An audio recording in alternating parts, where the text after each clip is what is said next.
on passe directement vers la deuxième conférence dans cette deuxième journée. Alors, c'est la conférence de M. Hassan Aniba, docteur ingénieur de l'École Mohammedia des ingénieurs, sur les réseaux électriques intelligents pour une meilleure intégration des énergies renouvelables.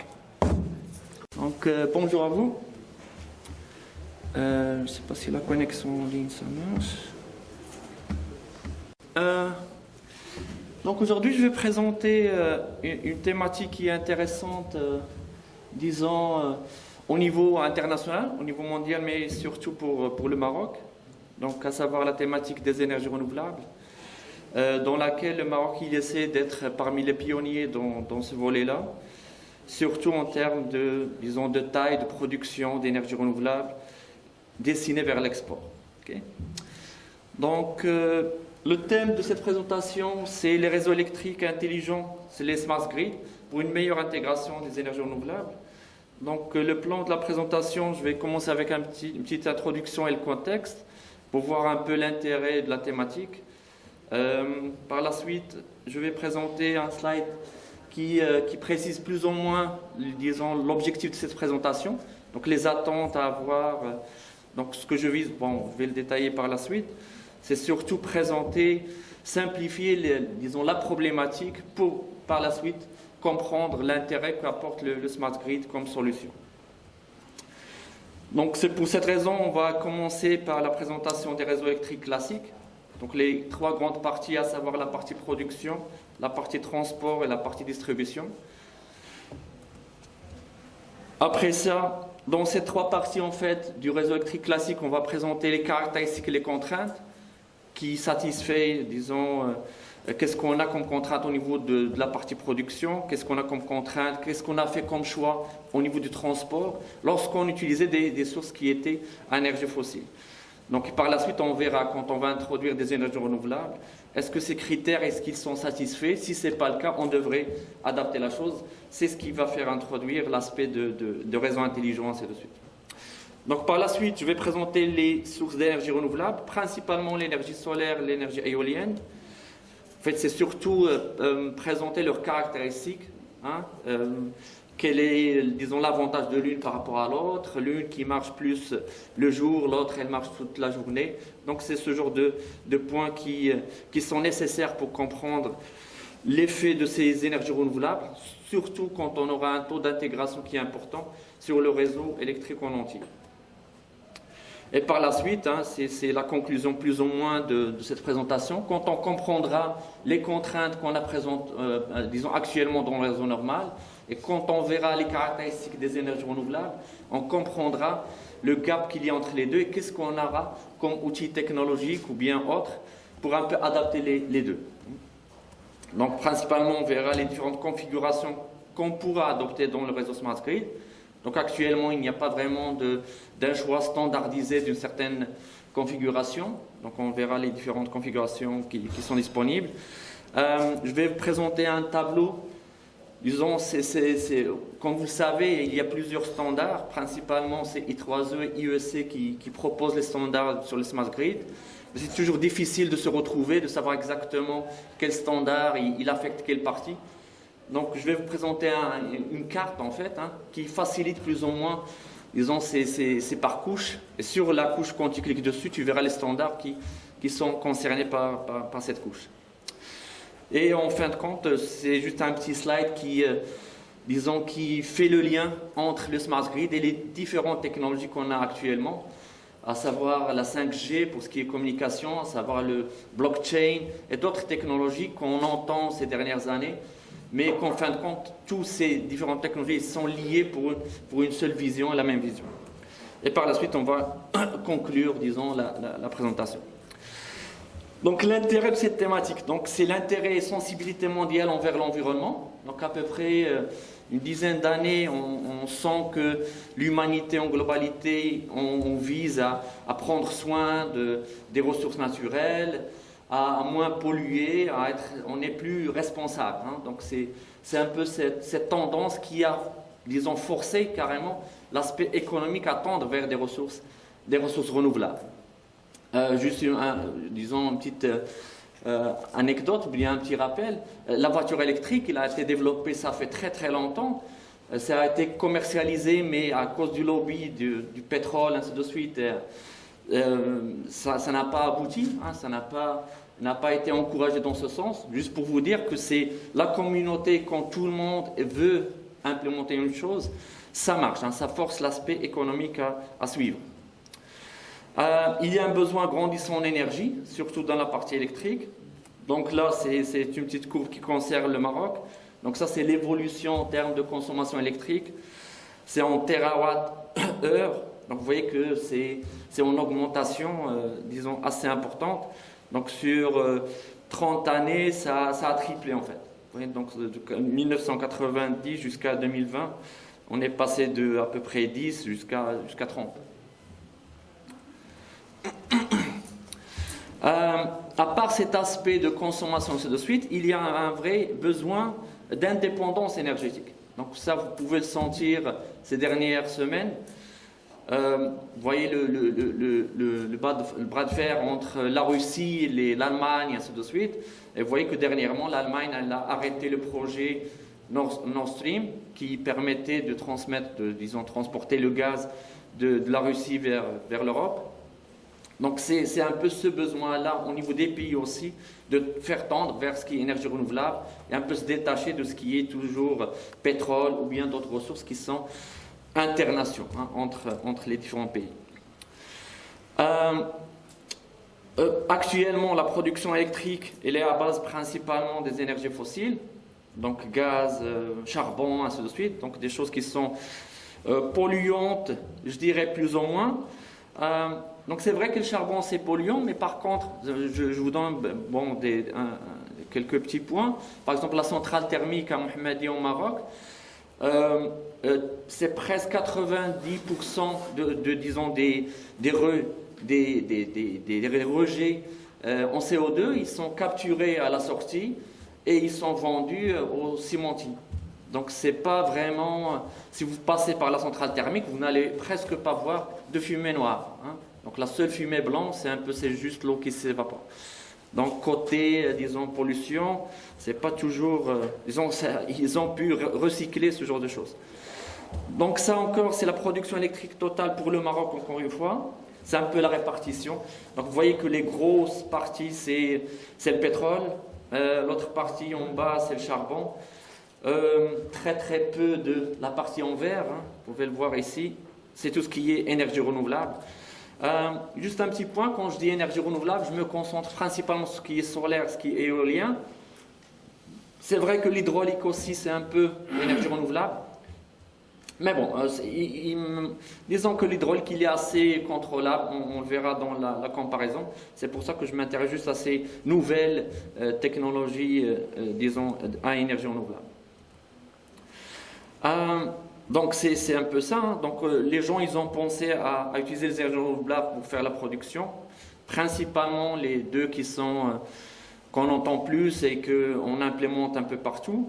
Donc les pays où ils ont assez de soleil, c'est le solaire, et là au nord plus on monte, c'est plutôt l'éolien, au Danemark et d'autres pays aux alentours.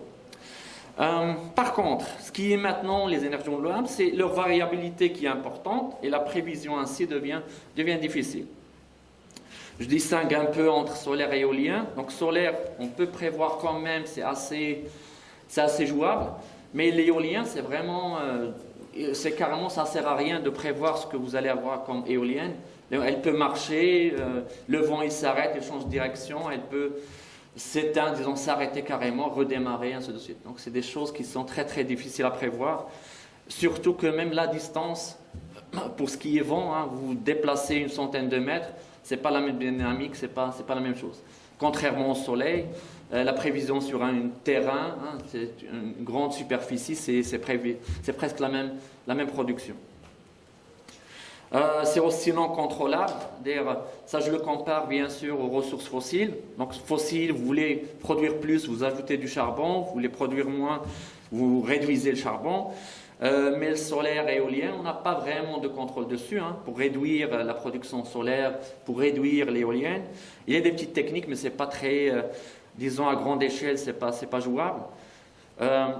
Donc là, c'est un peu la distinction entre ce qui est classique et ce qui est, là on peut le sentir. Dans le renouvelable, on n'a pas de contrôle sur la production. Dans ce qui est classique, on a le contrôle sur la production. Donc on voit que le jeu, ça change. Donc dans ce qui est classique, on essaie d'adapter la production à la charge, tandis que dans le renouvelable, c'est un peu l'inverse. Hein, on essaiera d'adapter la charge à ce qui est produit par les énergies renouvelables. Donc, sachant ce genre de contraintes, variabilité importante, des prévisions difficiles, non contrôlables, on ne peut pas appliquer disons, la gestion actuelle qu'on a dans le réseau classique, surtout si on a un taux d'intégration qui est assez élevé.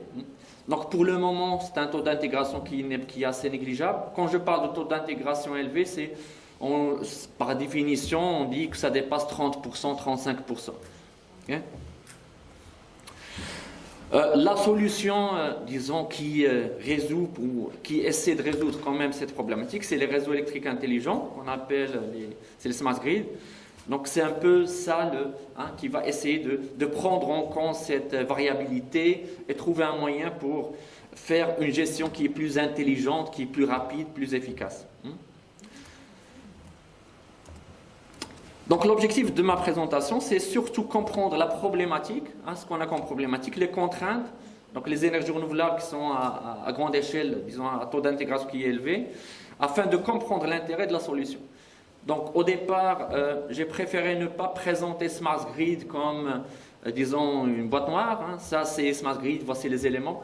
Mais plutôt de vous pousser à comprendre vous-même et de dire, ok, ça c'est le problème, et qu'en fin de compte, le Smart Grid, il résout ces différentes problématiques. Donc c'est un peu ça, le cheminement de la présentation que vous allez suivre. Connaître les volets et défis qui existent encore pour implémenter la solution. Donc il y a beaucoup disons, on dit Smart Grid, ça va résoudre, mais bon, il y a beaucoup de choses qui sont inertes encore au Smart Grid. On peut citer, quand je dis Smart Grid, c'est un peu un réseau, tu risques de connecter ton réseau à ce qui est Internet, à ce qui est cloud. Donc tu as ramené un peu ce qui est risque à ton réseau électrique, qui est en général une ressource, disons, assez, disons, il faut que ça reste fiable, c'est très sécurisé. C'est carrément parmi les noyaux d'un pays. Je fais le lien encore avec les événements de cette semaine entre l'Ukraine et autres. La première chose qu'ils ont bombardée, c'était une centrale de production électrique. Si vous coupez l'électricité sur un pays, il ne pourra rien faire. Donc c'est un peu ça. Donc c'est des aspects de cybersecurity. Si quelqu'un pirate le réseau, donc c'est des choses qui font assez peur à l'opérateur du réseau électrique. Connaître le lien entre les smart grids et les autres éléments d'un monde physique intelligent. Donc ça, c'est la dernière partie pour voir le lien entre ces technologies qu'on est en train d'entendre. Big Data, Internet of Things, Machine Learning, et tout le reste. Okay? Donc ça, c'est des choses qui sont dans la même vision. Donc le réseau électrique classique, ils sont composés de 3 grandes parties.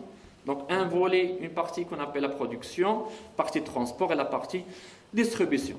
Dans les réseaux classiques, le flux d'énergie il est unidirectionnel, donc l'énergie elle part de ce qui est producteur vers ce qui est distribution, qui sont les consommateurs, que ce soit résidentiel ou bien industriel ou autre. Chacune de ces parties elle a ses propres contraintes et caractéristiques, c'est ce qu'on va essayer de décomposer dans les slides qui vont venir. Je vais commencer avec la production, c'est là où il y a vraiment les contraintes, parce que c'est la partie qui va changer en énergie renouvelable, c'est la partie production qu'on changera. Donc le schéma global, c'est un peu ça. Donc d'un côté, on a la production, soit centrale thermique, soit centrale nucléaire, soit centrale hydraulique. On a la partie transport, donc c'est les lignes de haute tension, moyenne tension et autres, jusqu'à ce qu'on arrive au niveau du consommateur final. Et c'est un consommateur classique avec, donc avec un compteur qui mesure plus ou moins la consommation mensuelle. Donc commençons avec la partie production. Donc je vais juste citer les caractéristiques qui devraient changer ou qui changent quand j'applique des sources à énergie renouvelable. Donc la production elle est en général assez centralisée. Donc très peu d'emplacements où on a les points de production. Donc elles sont gérées en général par un seul opérateur. Par exemple, au Maroc, c'est l'ONE.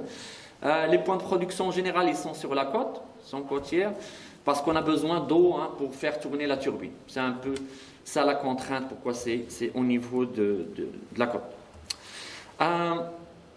Vu que leur nombre il est réduit, donc on tombe sur des consommateurs qui sont très très distants par rapport au point de production. Et là, disons en fait, je peux même citer un point sur ce côté, c'est que plus la distance est grande, plus on a les câbles, donc c'est des résistances, plus on a de pertes d'énergie dans la transmission. C'est pour ça qu'on avait le choix. Est-ce qu'on utilise, on voit ça dans des cours de base d'électronique ou autre, est-ce qu'on utilise le DC, le courant continu ou bien le courant alternatif? Plus la distance est grande, plus ou moins, on préfère faire l'AC pour minimiser les pertes par effet joule. Mais à un certain moment, on va se demander est-ce que si la distance encore elle augmente à un certain niveau, est-ce que c'est mieux d'opter pour une solution qui est DC? Donc c'est des choses qui sont encore dans des thématiques de recherche. Donc dans ce qui est classique, encore une fois, on est toujours dans la partie réseau classique, la production elle s'adapte à la demande. Donc on a une prévision à J-1, donc on a un service je pense qui est à ISBA, c'est le service de dispatching. Donc c'est une seule entité qui gère tout le réseau électrique au niveau du Maroc. Ils ont une prévision de la demande que ça va exister le lendemain. Donc ils vont préparer au niveau des différentes entités de production et on a déjà la prévision, mais quand même, il y a des petites variations, petites différences, et on est en train de gérer la production dépendamment de la charge. Et cette gestion, ça se fait à 3 niveaux. Il y a ce qu'on appelle, je pense que je vais le citer par la suite, ça dépend. Est-ce que la différence elle est minime? Donc ça se fait de manière automatique, mais s'il y a une vraie différence par rapport à ce qui a été prévu, là il y a une intervention manuelle. C'est-à-dire que le système dispatching, il téléphone aux gens pour leur dire de démarrer une autre turbine ou pour faire autre chose. Ça va? Donc c'est assez manuel comme étape finale. Donc l'équilibre, quand je dis offre-demande, ça c'est l'énergie que je produis et l'énergie qui est consommée. Donc dans notre tête, il faut garder en tête que la puissance qui est produite, elle est égale à la puissance qui est consommée. On ne peut pas avoir de différence entre les deux. La production elle est assez contrôlable, comme j'ai dit. Bon, c'est nous qui avons le contrôle sur charbon, gaz ou autre. Donc là, c'est assez contrôlable. Et c'est en plus un seul opérateur qui gère toutes les entités de production. Donc il peut manager et gérer tout ça assez rapidement. Donc, rapidité de réponse, elle dépend de la source de production. Donc c'est vrai que on sait on peut alimenter nos turbines par du charbon, des turbines à charbon, d'autres turbines à gaz, ainsi de suite. Mais la différence entre eux, c'est leur rapidité pour démarrer et le coût que ça prend. Donc c'est vrai que le charbon, c'est le moins cher, mais par contre... Oui. Donc comme j'ai dit, le charbon, c'est le moins cher, gaz, fuel, c'est plus cher. Par contre, la turbine charbon, il faut savoir que pour qu'elle se connecte au réseau, on a besoin de la démarrer. Elle doit arriver à un certain rythme, à 50 Hz, à un certain nombre de tours par seconde, avant de la connecter au réseau. Et ça prend beaucoup de temps pour le faire avec du charbon. Donc, pas cher, mais très long à la faire connecter au réseau. Le gaz, le fuel, c'est plus cher en termes de ressources. Par contre, leur démarrage, il est plus rapide. Donc en gros, si on fait une bonne prévision, on peut carrément faire notre production juste avec du charbon.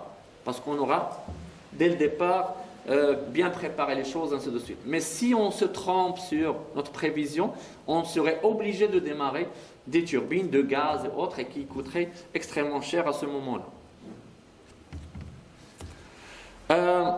Les centrales de production, ils utilisent des turbines principalement, donc c'est des machines qui sont tournantes.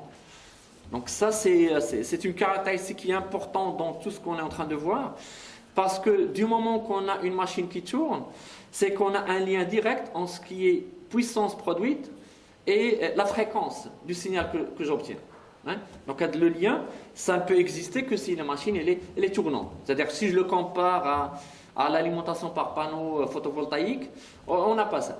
Donc, panneau photovoltaïque, il se connecte à un onduleur et tu peux choisir la fréquence que tu veux et tu peux choisir la puissance que tu veux, bien sûr, inférieure à la puissance maximale que le panneau solaire peut produire. Ouais, donc, on a cette indépendance entre les deux dans ce qui est énergie renouvelable, tandis que dans les énergies classiques, on a le lien entre les deux. Est-ce que c'est une bonne chose, pas un avantage? En tout cas, on va essayer de voir ça. Je dirais qu'en gros, c'est une bonne chose d'avoir la puissance liée avec la fréquence. Un autre moyen qu'on utilise pour le stockage dans les réseaux classiques, c'est les steps. Donc les steps, c'est un peu, je pense que j'ai une photo dessus. Ouais, pas sûr.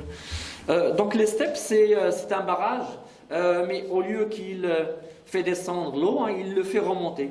Donc quand on a une production électrique qui est plus supérieure à la demande, comment on va stocker cette énergie? On va faire tourner une turbine à l'envers, elle va remonter l'eau dans le barrage. Quand on aura besoin de cette énergie, on va ouvrir le barrage et la turbine va tourner dans l'autre sens et on va produire l'électricité.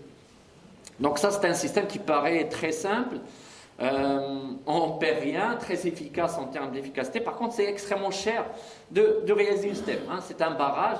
Donc vous comprendrez qu'il faut choisir des emplacements géographiques spécifiques entre les montagnes et ça coûte extrêmement cher. Oui? Donc chaque pays, quand il réalise une step, c'est un événement.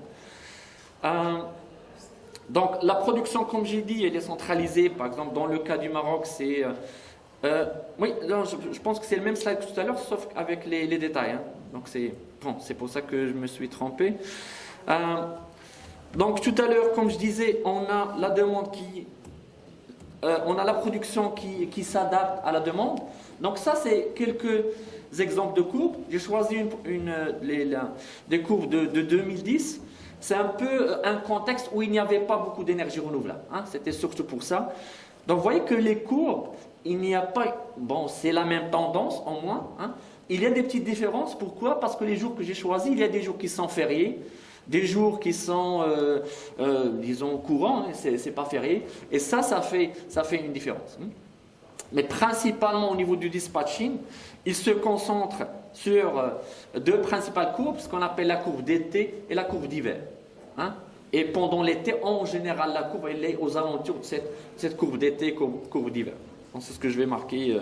C'est ce qu'on voit ici, par exemple, dans le cas, disons, en 2010.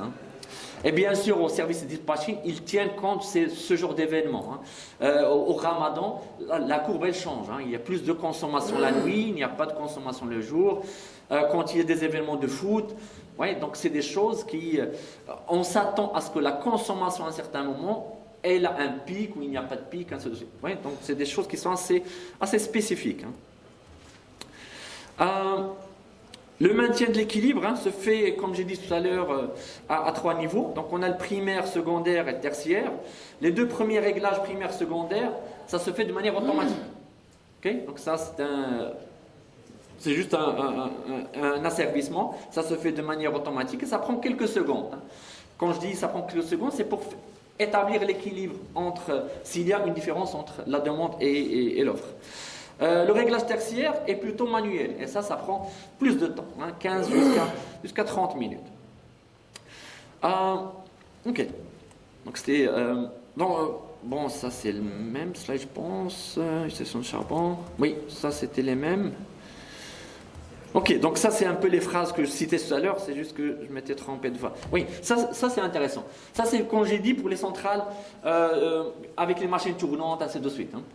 Donc l'opérateur de l'ONE, qu'est-ce qu'il fait maintenant? C'est que comment il va savoir qu'il y a une différence entre ce qui est produit et ce qui est consommé? C'est qu'il va juste mesurer la fréquence du signal au niveau de la centrale. Donc il vérifie la fréquence. Si la fréquence elle est supérieure à la fréquence nominale de fonctionnement, au Maroc, en Europe c'est 50 Hz, ailleurs c'est 60 Hz. Quand la fréquence elle est supérieure à 50 Hz, il va déduire que la demande elle est inférieure à l'offre. Et il doit réduire la quantité de combustible utilisée afin de réduire la vapeur qui fait tourner la turbine. Donc c'est un peu... Et l'inverse, si on a F qui est inférieur à la fréquence, c'est-à-dire que la turbine, elle tourne plus lentement, on comprend que la demande elle est supérieure à l'offre et il faut brûler plus de combustible. Donc, vous voyez que dans la phrase, je vous dis quand la demande est supérieure à l'offre, ainsi de suite, tandis que tout à l'heure, je vous ai dit que toujours on a l'égalité, n'est-ce pas? En fait, quand je dis l'offre, c'est plutôt l'énergie thermique que je génère en brûlant, faisant tourner la turbine, n'est-ce pas? Ce qui est consommé, c'est ce qui est électrique. Maintenant, la différence, elle est compensée par l'énergie cinétique. Vous vous rappelez que la turbine, au départ, on l'avait fait tourner jusqu'à ce qu'elle arrive à 50 Hz avant de la connecter. Donc, elle a gagné une énergie cinétique. Donc, même si je ne mets pas de charbon, juste l'inertie de cette machine rotative, elle va quand même produire un certain niveau d'énergie. Hein? C'est cette marge, c'est cette inertie de la machine tournante, cette énergie cinétique, c'est elle qui me permet de compenser la différence. Ouais? Donc l'égalité, elle est toujours entre ce que je brûle, plus l'énergie cinétique qui va être soit consommée quand la rotation elle va diminuer, elle est égale à la consommation exacte. Okay? Donc l'égalité, elle est toujours maintenue. Le moyen de stockage, comme j'ai dit, bon, ça c'est les steps. Bon, une petite photo qui explique plus ou moins le principe. Hein. Donc là, quand ça monte, je suis en train de stocker de l'énergie. Quand j'ai besoin de l'énergie, je fais tourner et on obtient l'électricité en sortie. Okay? Maintenant, le volet transport. Hein. Donc ça, c'est un peu les câbles, les lignes de transmission. Transport de l'énergie se fait à grande distance en général, de la production vers le point de distribution, unidirectionnel. Donc on a opté, depuis l'histoire, on a opté pour ce qui est AC, pour minimiser les pertes d'énergie sur les câbles de transport, malgré que la plupart des appareils qu'on a chez nous, ils sont plutôt DC. Hein? Donc ordinateur, TV et autres, tu as toujours un transformateur, un redresseur dans l'appareil pour passer au DC. Donc on a choisi le AC juste pour minimiser les pertes sur les câbles de transport. Par contre, maintenant, quand on fait le choix de l'AC, c'est qu'on a le réseau qui est connecté en tout point. On doit maintenir à chaque point que la fréquence et le déphasage soient les mêmes. Donc là, vous comprendrez qu'un fil électrique, tu ne peux pas avoir une tension, même si c'est la même fréquence, mais si l'une est déphasée de l'autre, à un certain moment, tu as la tension qui est différente, la tension instantanée, pas efficace, qui est différente de l'autre. Donc ça sera comme un court-circuit, n'est-ce pas? Donc j'ai dit une difficulté parce que je le compare à un scénario qui est DC. Si j'étais dans le DC, je n'aurais pas besoin de synchroniser en termes de fréquence, de déphasage, ainsi de suite. Okay? Donc c'est un peu ça la partie qu'on gagne en termes de pertes, mais en termes de synchronisation, c'est une tâche de plus. Donc le DC ne minimise pas les pertes d'énergie, par contre, plus besoin de maintenir une fréquence ou bien le déphasage. La tension, elle est constante. Donc la question qui reste, ça c'est pas AV, c'est AC. Donc est-ce que maintenant, dans les énergies renouvelables, est-ce que c'est le AC, le DC qui est mieux? Ça, comme j'ai dit, c'est des thématiques de recherche et c'est du cas par cas. Dépendamment de la capacité de ce réseau, est-ce qu'il est isolé, est-ce qu'il est connecté, ça dépend fortement du contexte qu'on aura. La partie distribution, dans le réseau classique, on est toujours dans la partie réseau classique, on a juste des consommateurs, donc ils ne produisent pas d'énergie eux-mêmes. Ils subissent un prix qui est fixe toute la journée pour les consommateurs résidentiels. Pour ce qui est entreprise ou l'industriel, en général, on leur donne deux tarifs. Un tarif de jour, tarif de nuit, pour les encourager en fait à consommer plutôt la nuit ou bien le jour en fait. Donc, pour les consommateurs finaux, ils n'ont aucun incitatif financier à participer dans le maintien de l'équilibre du réseau. Donc là, pour vous, vous allumez je donne l'exemple, tout le monde a une machine à laver, tout le monde allume la machine quand il revient du travail, parce que c'est le même tarif. Par contre, pour le service dispatching, ça c'est un problème. Ce qui leur dérange, c'est que tout le monde fait un truc en même temps. Démarrer une machine à laver, ça consomme trop, chauffage, climatiseur, tout ça, ça consomme trop et ça fait des pics de production. Et ça, des pics de demande, de charge. Et ça coûte cher pour l'opérateur pour compenser ça. Mais par rapport à nous, c'est le même tarif, donc ça ne nous encourage pas à changer notre comportement ou bien à changer l'heure de démarrage. La facture et la mesure de la consommation, ça se fait de manière mensuelle et non pas en temps réel. Donc même pour vous, vous ne savez pas vraiment qu'est-ce qui consomme le plus. Est-ce que vous avez oublié le chauffage? Est-ce que peut-être chauffe-eau, il y a un problème dessus, il chauffe tout le temps? Ouais, donc on n'a pas ce genre de visibilité par rapport à ce qu'on consomme. Et ce qu'on constate, c'est que plus le consommateur il a une vision sur son état, et plus la consommation elle est moindre. Hein, on dirait qu'il s'adapte un peu pour réduire sa consommation. Là, on a vu les parties, comme j'ai dit, principales dans les réseaux électriques classiques. Maintenant, pour les sources d'énergie renouvelable, qu'est-ce qu'ils ont comme caractéristique qui est différent de ce qu'on avait comme les sources d'énergie fossiles classiques, hein. Donc, les deux types principaux, c'est un peu la catégorie solaire. Donc, dans le solaire, on a le CSP. Donc, ça, c'est Concentrated Solar Power. Donc ça c'est un peu la plateforme qu'on a à WRZZ, hein, Nord 1. Donc c'est des collecteurs solaires comme des paraboliques. On concentre le soleil sur les rayons de soleil sur un collecteur. Ça fait chauffer le liquide ou le produit calorifique. Avec ça on va faire évaporer l'eau et l'eau va faire tourner la turbine et ainsi de suite. Ouais, donc ça c'est le cycle qu'on a. Et le photovoltaïque, ça vous le connaissez sûrement, c'est les panneaux photovoltaïques qu'on peut mettre sur les toitures, ainsi de suite. Déjà, une petite comparaison entre les deux, c'est que le photovoltaïque, il est assez flexible, il n'y a pas beaucoup de contraintes. Le CSP, pour que ça soit, disons, rentable, ainsi de suite, c'est à grande échelle. Hein, des petites installations CSP, c'est pas très rentable si c'est utilisé uniquement pour ce qui est électrique. Il y a des gens qui ont des petites centrales CSP qui sont petites, mais ils produisent de l'électricité, mais en même temps, ils sont en train de chauffer l'eau. Donc ça devient plus rentable. Quand je dis chauffer l'eau, c'est le chauffage. Hein, c'est chauffer les résidences, ainsi de suite. Bien sûr, dans ce contexte, on est plus dans ce qui est européen nord. Hein. Là, pour eux, le chauffage, il est assez important. Pour nous, je dirais que c'est la période de froid, elle n'est pas très, très grande pour justifier ça. Et l'éolien, hein, ce qui est vent, ainsi de suite. Donc la source de production, elle est très aléatoire. Donc que ce soit éolienne ou que ce soit solaire moins aléatoire que l'autre. Hein. Donc l'éolien, il est, comme j'ai dit, pire, hein, très aléatoire même à court terme, et je dirais même géographiquement. C'est-à-dire tu as besoin de l'estimation du vent ici, et du vent à 1 km, 2 km, tu dois aussi voir qu'est-ce qui arrive comme production. Difficile à prévoir et présente des variations qui sont très drastiques dans un laps de temps qui est très court. Je ne pense pas que je l'ai mis, il y avait une courbe où à un instant donné, je pense que c'était aux États-Unis ou au Danemark, il y avait une chute, je pense, de 200 MW. En même instant. Ouais, donc c'est un tel changement, on imagine très mal comment l'opérateur va compenser cette variation. Donc c'était vraiment une chute verticale avant que ça redémarre. Mais la chute, elle était très très difficile. Donc ça, c'est pour l'éolienne, il faut s'attendre à avoir ce genre de changements qui sont brusques. Dans l'éolien aussi, il y a des contraintes de l'emplacement, donc dans des zones avec des courants de vent qui sont importants. Donc pour le Maroc, c'est un peu au nord, c'est Souaira, c'est le sud, et c'est en général dans les zones côtières. On peut avoir de l'éolien sur la terre et même sur mer. Okay? Donc sur mer, ça coûte plus cher, ça coûte à peu près 3 fois du prix pour le coût pour le mettre sur terre. Mais bon, hein, je vais en parler aussi, hein, l'éolien, il dérange les gens.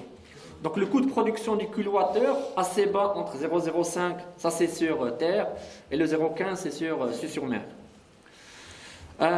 Donc l'éolien c'est très bruyant, pas très apprécié par la population et les écologistes. Donc les éoliens comme ça tourne, ça frappe des oiseaux. Hein, bon, il y a plein de vidéos sur YouTube, vous pouvez les consulter. Mais c'est assez risqué, hein, c'est assez risqué comme solution. Par contre, son avantage, c'est qu'il fonctionne tout le temps, tant qu'il y a de le vent, bien sûr. Donc c'est le jour, c'est la nuit, il n'y a pas de souci. Le solaire maintenant, assez prévisible, mais il reste quand même aléatoire. Donc c'est pas le charbon qu'on va contrôler et réduire. Pas de contrainte d'emplacement majeure, surtout pour le PV. Donc on peut les mettre sur les toitures de maison, sur un lac, au désert, hein, peu importe l'emplacement. Bon, l'efficacité peut un peu changer, hein, dépendamment des panneaux photovoltaïques. Pour la chaleur, plus c'est chaud et plus le rendement est moindre. Donc ça c'est des petits points, mais c'est pas trop grave. Donc, il y a encore, comme j'ai dit, les études de recherche sur l'utilisation du réseau DC au lieu du AC, parce que le panneau photovoltaïque, directement, il sort du DC, du courant continu. Donc, on se dit, est-ce que on a un gain à convertir vers ce qui est alternatif et revenir à la destination vers autre chose? Surtout si on garde en tête que le panneau photovoltaïque, rappelez-vous pourquoi on a fait l'AC, parce qu'il y avait une distance qui était grande entre la production et la consommation.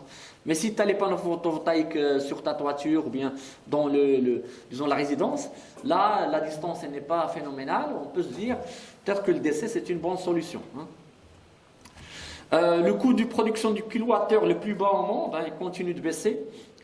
Bon, le panneau photovoltaïque c'est un peu des semi-conducteurs, des jonctions. Donc c'est un peu de l'électronique. Comme vous le savez, les ordinateurs, le prix ça chute. Automatiquement, tu as les panneaux photovoltaïques qui vont chuter avec. Silencieux, pour le comparer à l'éolien. Très apprécié par la population. Par contre, il fonctionne juste durant le jour, à part si on y ajoute des batteries. Voilà. Là, c'est le problème, encore une fois, de développement des batteries, stockage, ainsi de suite.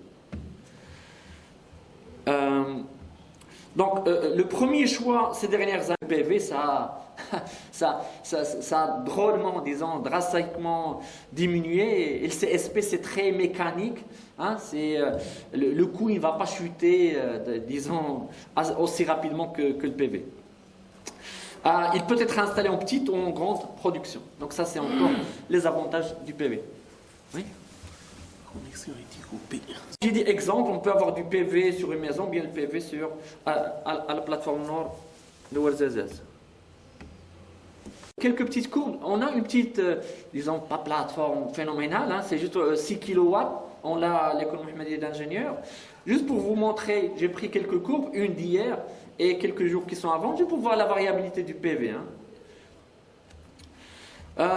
Donc peut-être que vous allez voir que la courbe elle est un peu différente de ce que vous avez d'habitude voir dans le PV, c'est parce qu'on a un tracker. Donc on a un tracker sur 2 axes, c'est pour ça que le maximum il est maintenu pendant plusieurs heures de la journée. Mais vous voyez ici la variation comment elle est. Regardez la chute qu'on a là. Donc c'est pendant quelques minutes, mais c'est sûrement il y avait des nuages qui passaient ainsi de suite. Donc là, c'est juste 6 kg, c'est pas grave, mais si vous faites l'interpolation sur une grande plateforme, ça en termes de pourcentage, c'est assez important comme chute. J'arrive plus à voir le truc, mais... Parce que c'est là où on a le problème. C'est là où on peut dire qu'on est dans un développement d'énergie renouvelable, ainsi de suite. Si on a une intégration de 10%, 5%, ça touche rien. Vous l'avez vu tout à l'heure sur les cours. Un petit pourcentage. On a toujours les machines tournantes qui orchestrent la production. Mais quand on suppose qu'on va arriver à un certain stade où l'énergie renouvelable est plus importante que ce qui peut être produit par les énergies classiques, c'est là où on sent qu'il y a, des difficultés, qu'on a besoin vraiment d'un autre système de gestion du réseau. Donc les installations des énergies renouvelables au niveau des maisons, donc plusieurs caractéristiques vont changer. Donc ça c'est un petit schéma par rapport à tout à l'heure. Donc la première chose qu'on peut voir, c'est que l'énergie maintenant elle est devenue bidirectionnelle. Donc la maison, il peut avoir une petite éolienne, un panneau solaire, du stockage électrique. À distance, comme j'ai dit, j'ai fait un taux élevé d'intégration des énergies renouvelables. Donc une centrale éolienne, centrale solaire. Vous voyez qu'il y a une partie de stockage. Ça, c'est presque obligé de l'avoir à ce stade parce qu'on ne contrôle pas la production. La distribution, maintenant, les consommateurs, là, il y a les 2 versions. On va y arriver. Est-ce qu'on a le contrôle sur cette consommation ou pas? Si on n'a pas de contrôle ni sur la consommation, ni sur la production, tu es obligé de dimensionner un certain stockage pour compenser à chaque fois.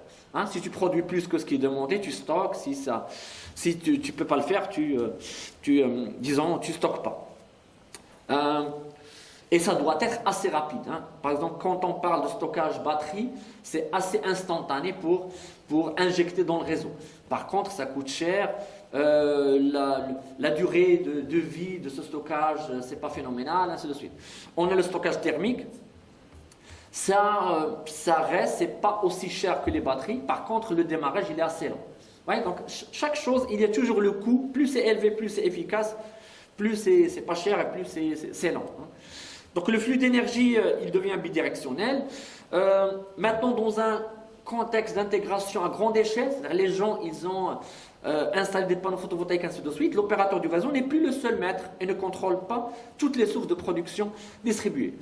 Donc avant, il contrôlait les différentes centrales, il pouvait démarrer, éteindre, ainsi de suite. Mais là, quand c'est distribué, il ne peut pas venir, et surtout que le PV, autre, on ne le contrôle pas, il ne peut pas juste, éteindre des productions PV, ou même les prévisions qu'il va faire, elles ne sont pas très très exactes. Hein. Ça se peut que quelqu'un chez lui, il va débrancher les panneaux photovoltaïques, bon, on ne sait pas. Donc c'est sur un terrain que l'opérateur ne contrôle pas.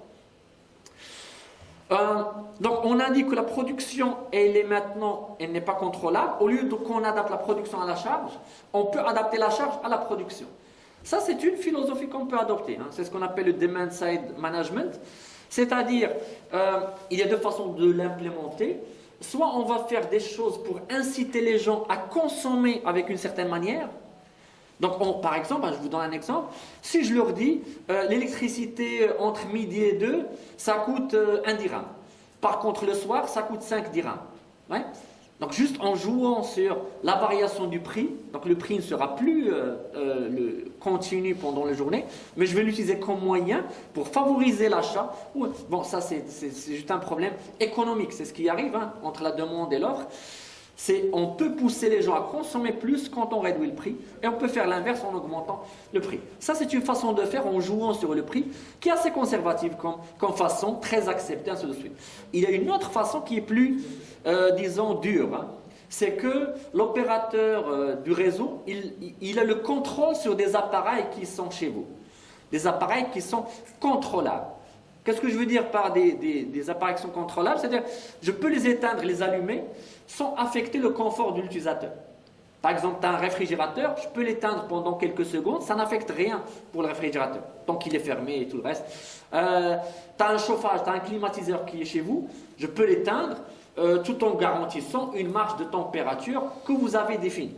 Donc ça, c'est des choses qui sont très... ça rentre carrément dans la maison. Le volet de contrôle d'appareils à distance, ça, c'est pas très accueilli par la population. Hein, mais bon, hein, c'est une façon de faire aussi. Donc, l'aspect aléatoire des énergies renouvelables, il donne des marges d'erreur de prévision plus importantes. Donc, j'avais l'occasion de parler avec un responsable à l'ONE.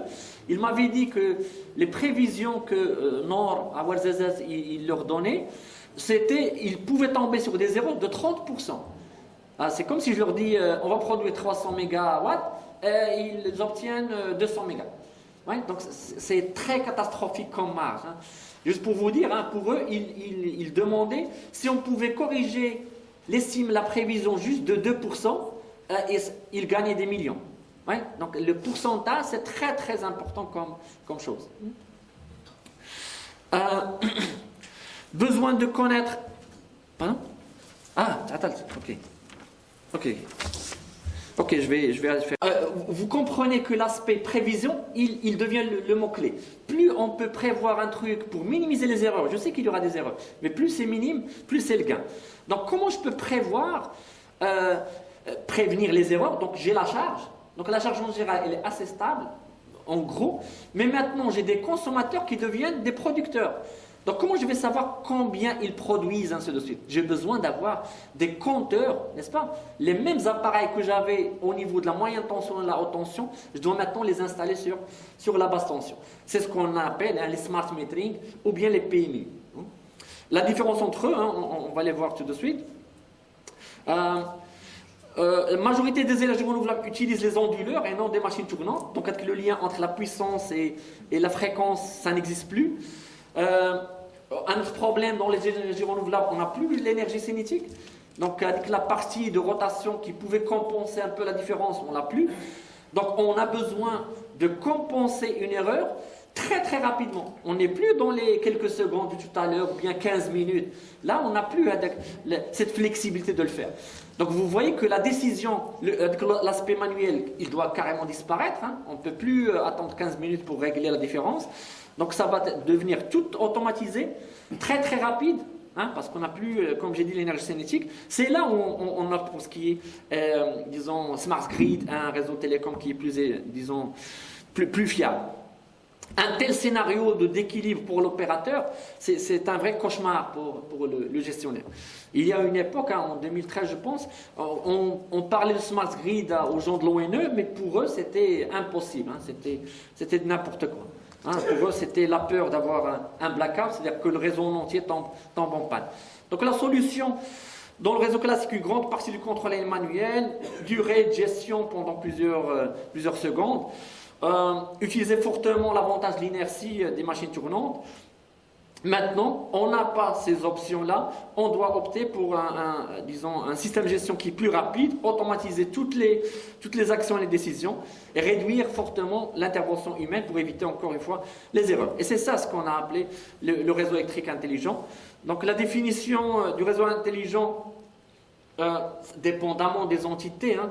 Donc le European Technology Platform Smart Grid, elle définit un réseau électrique capable d'intégrer intelligemment les actions de tous les utilisateurs connectés, que ce soit producteurs, consommateurs, afin de fournir une électricité durable, économique et sûre. Hein.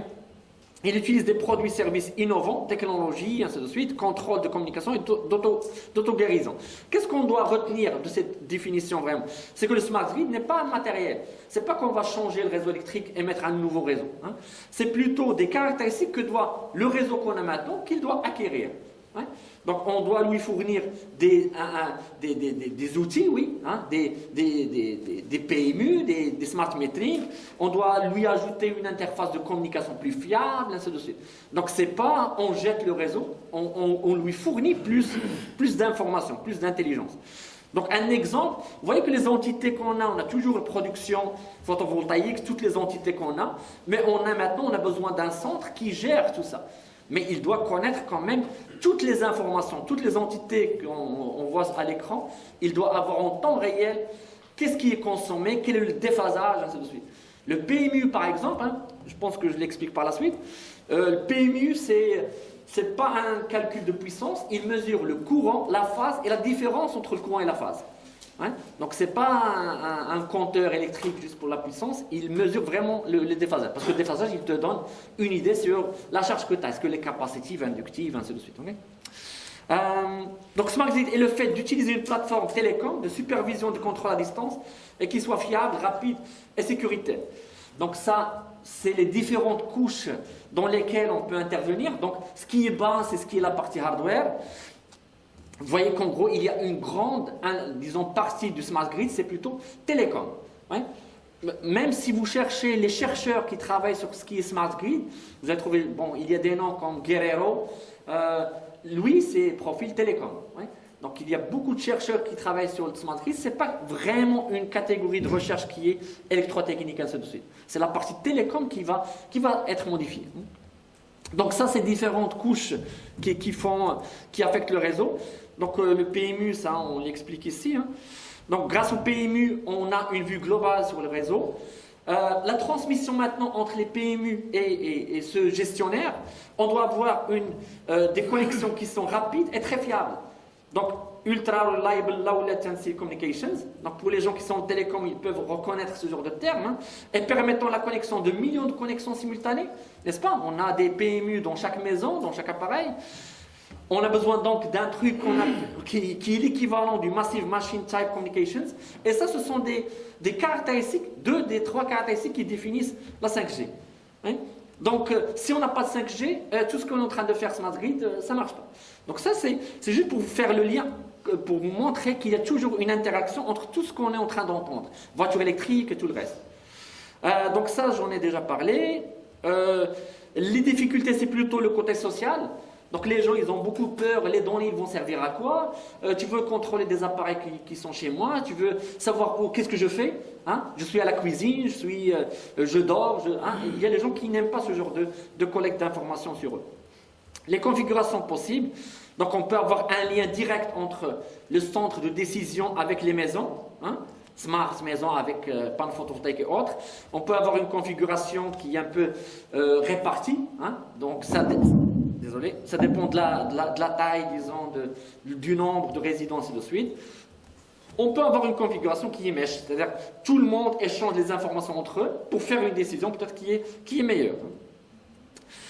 Principaux standards, comme j'ai dit, les entités c'est IEC et I3E. Je vais juste vous montrer rapidement, je pourrais le partager avec vous à la fin, donc ça je l'ai trouvé... Oui, donc ça c'est un tableau qui fait un catalogue de tous les standards qui concernent tout ce qui est smart equipment. Hein. Et l'intérêt c'est que c'est réparti par couche, la partie génération, transmission. Vous mettez la souris et tu trouves tous les standards qui concernent, que ce soit I3E, que ce soit IEC. Donc très très facile, très très interactif pour retrouver l'information assez rapidement. Il est où le... Je cherche là ma présentation. Je pense que je l'ai fermée. Ok. Donc je pense qu'il me reste juste un seul slide.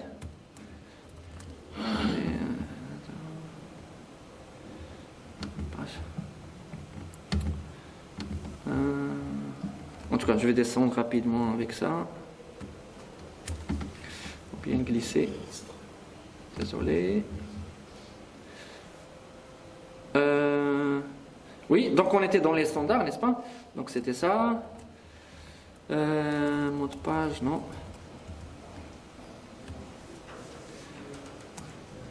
Oui, je pense qu'on est vraiment vers la fin. Donc les configurations possibles, hein. Donc ça c'est ce qu'on vient de voir.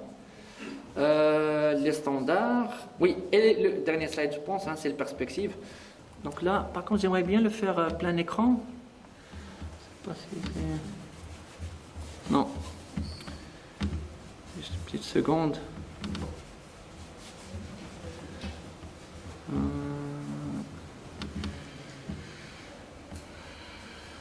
Ok, donc ça c'est la partie dont je vous ai parlé, le lien entre les différentes technologies qu'on a maintenant, c'est le dernier slide. Donc les nouvelles technologies, qu'est-ce qu'on a? On a la 5G, vous voyez que c'est essentiel pour faire les communications entre le gestionnaire, l'opérateur et les PMU et les smart meters.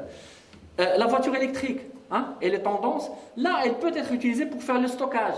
Donc lorsque la voiture, tu le connectes à une prise pour la charger, elle peut charger mais elle peut aussi se décharger. Donc l'opérateur, il aimerait bien que tout le monde ait des voitures électriques, et c'est un stockage qui est distribué, qui ne coûte rien, oui, plus ou moins comme coût.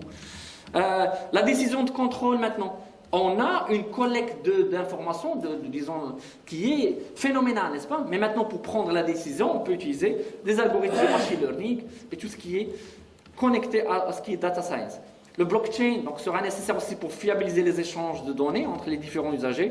Et le smart grid, c'est une petite entité de ce qu'on appelle le cyber. Je pense qu'il y avait une présentation sur le cyber physical system. C'est un peu la partie globale de la chose. Donc c'est dans ce sens qu'on va arriver à un monde qui est vraiment, comme j'ai noté, vraiment connecté. Parce que toutes les technologies qu'on est en train de développer, ils sont vraiment très très liés. Il y a une catégorie qui ne peut pas être développée sans que l'autre soit au même niveau. Je pense que c'est le dernier slide. C'est tout. Donc, merci à vous. Merci à vous.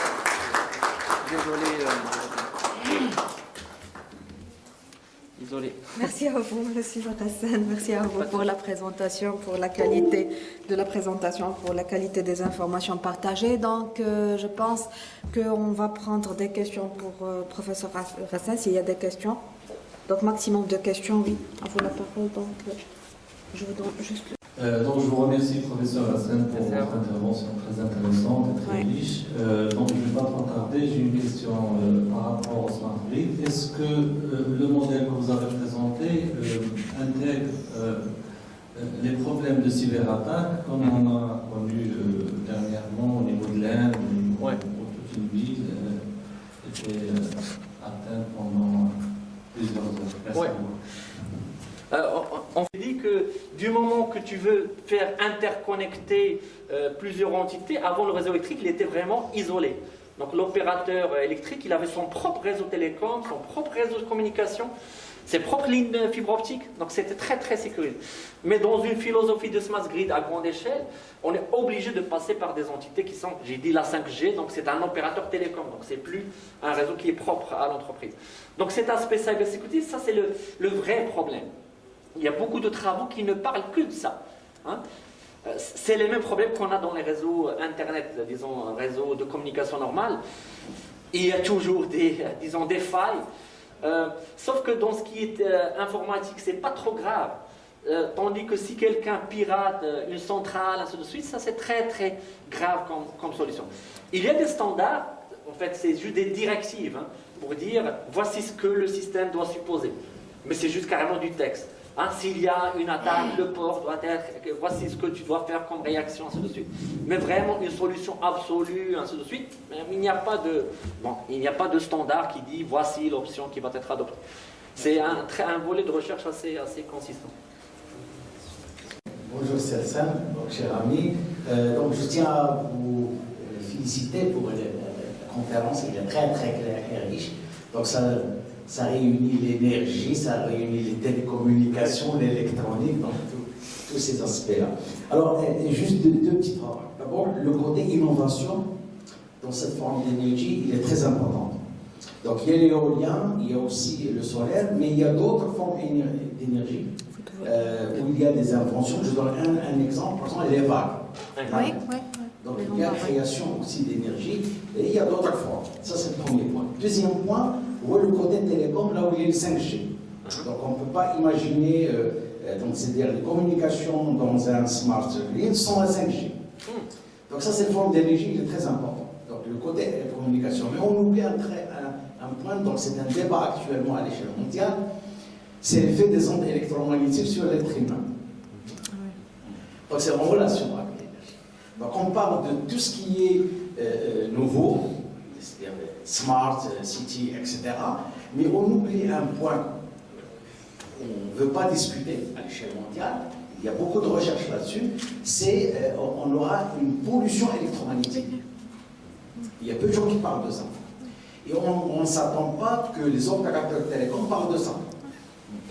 D'accord ? Donc il faut que les vrais chercheurs éclaircissent ce point, au moins pour la population. Donc la 5G, ça sera collé.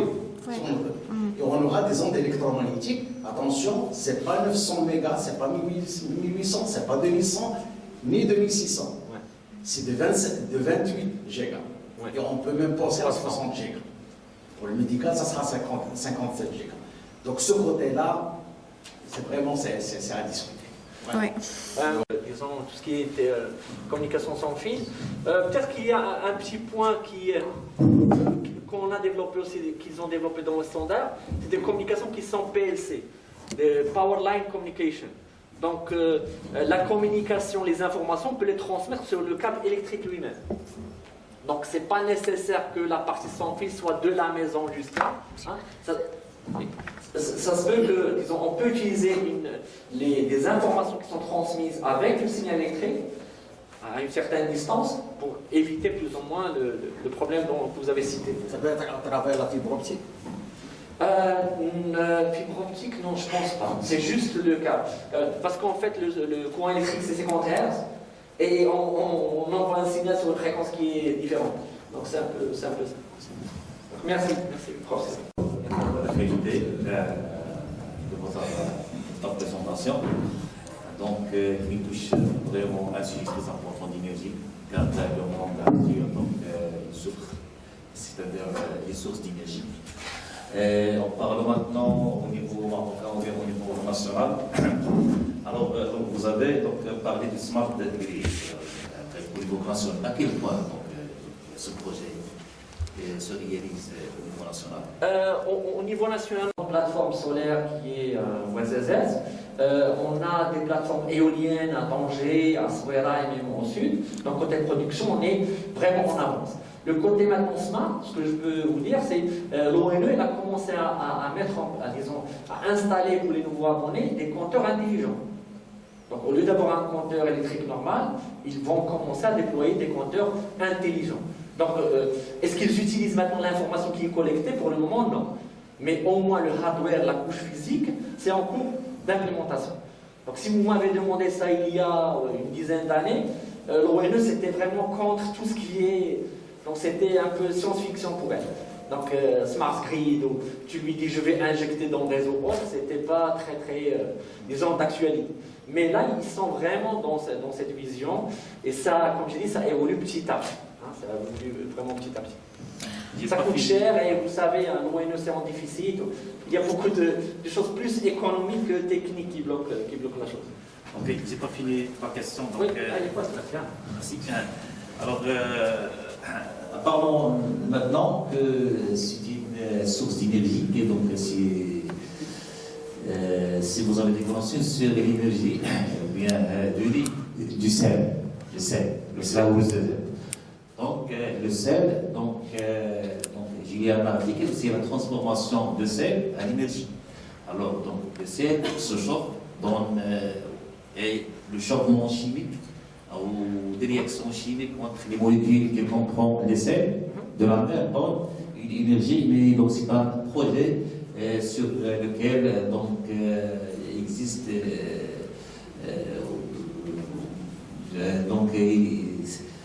on peut le dire ça donc c'est un projet qui va se réaliser à Ouzazet. Mais juste une question, juste pour être sûr. Est-ce que c'était vraiment de la production d'énergie ou bien c'était pour le stockage? Parce qu'il y a un stockage qu'on a à Moi je ne sais pas, oui, je je pense pas bien, mais je pense pas qu'il y ait de l'énergie qui sort du sel. C'est ce qu'on appelle le changement d'état. Hein? Donc à Ouazzazate, l'énergie, au lieu de stocker quand on arrive à une température qui est très élevée, au lieu de stocker cette énergie chaude dans de l'huile, on va la stocker dans un changement d'état qui est le sel. On va le faire fondre. Hein? Donc il va stocker de l'énergie et quand il revient au sel normal, il va libérer cette énergie. Mais cette énergie, donc on peut faire quelque chose avec cette énergie. Oui, c'est ce qui se fait en fait. C'est ce qu'il fait à Ouazzazate, c'est qu'on a juste le solaire pendant le jour et on produit la nuit pendant 4 heures. Pour Nord 1, il permet 3 heures, je pense 4 heures, et pour Nord 2, il permet de faire 7 heures. Et c'est justement avec le sel. Le changement d'état. La dernière question, Alors, la dernière question, c'est qui concerne l'énergie nucléaire au centre de Maroua. Le centre nucléaire de Maroua. Oui. Est-ce qu'il y a une prévision que pourra, Inch'Allah, une production d'énergie nucléaire? Aucune idée, j'ai aucune information sur ça. alors on remercie infiniment nos experts présents avec nous. On remercie professeur Rassin pour la présentation.